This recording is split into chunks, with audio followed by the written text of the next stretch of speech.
Hi, my name is Mary Leslie, and I want to talk about psoriasis. I have psoriasis for like 15, maybe more years, and I was wanting to say that some of the stuff that I use tricellular.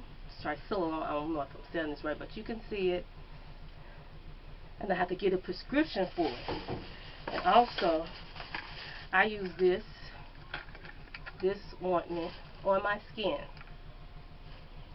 I hope you can see it. Okay, and I also use this when I wash my face, get out the tub, wash my face. And I also, before I get in the tub, I usually use a Kotar. But then after a while you use that so much it stopped working, so then I went to this Head and Shoulders original. And then I wipe they say, my ointment on me when I got the tub. And on the spots in my tricellular, I put that on, and then I rub the Vaseline all over me. And sometime at night, Natural 85, she has like a oil, different oil she mixed together, with olive oil and stuff. And this is the one I mixed that I got her recipe off her site. And also, I have this Hollywood oil that you buy at the store. I noticed too when I put that on, once I put my ointment on the spots at night, and I might rub a little bit there, just put a little on the spots, I noticed it was making it real smooth.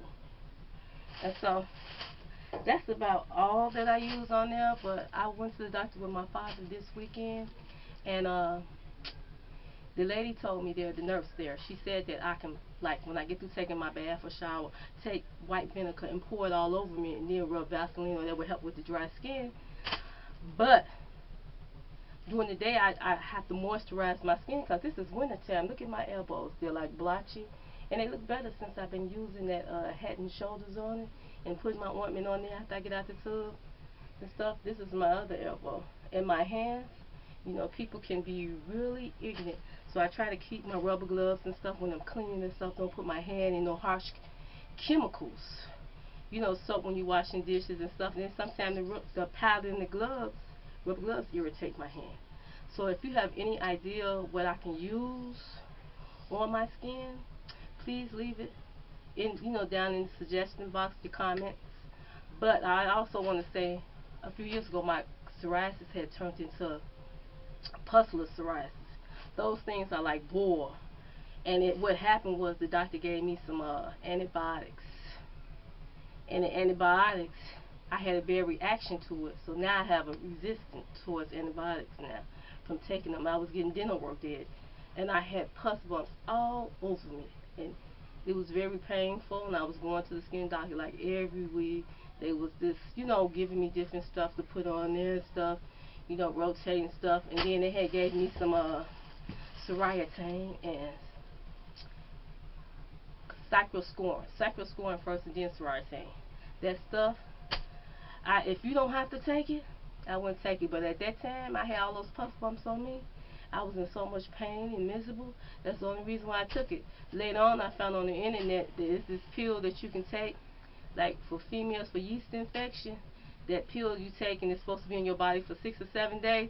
That would have dried it on up after I did my research on the internet, because that Psoriatane and that cyclosporin, after using that stuff ramped my sugar up, my blood pressure.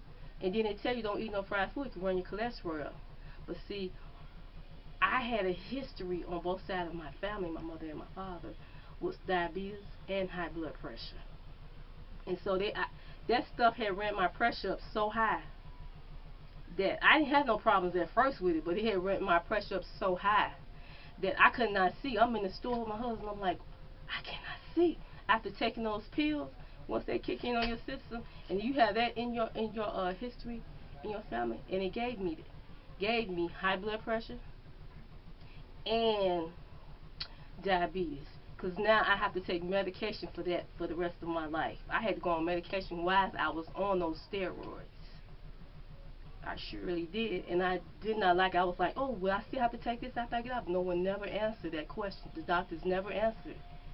because they knew I was going to still have to take that stuff afterwards. So once coming off cyclosporine, which is a very dangerous drug, it can collapse your kidneys, so they don't keep you on there that long, just long enough to dry you out and dry this stuff. And cyclosporine, it was going to keep me on that. That has a bad side effect too. Runs your blood pressure up and stuff too. At the same time, it takes your hair out. So at that time when I was on cyclosporine, my hair was growing. But then when they put me on the Psoriasis, I noticed my hair was shedding. I was reading the side effects, and it was like, oh, I said, my hair is shedding.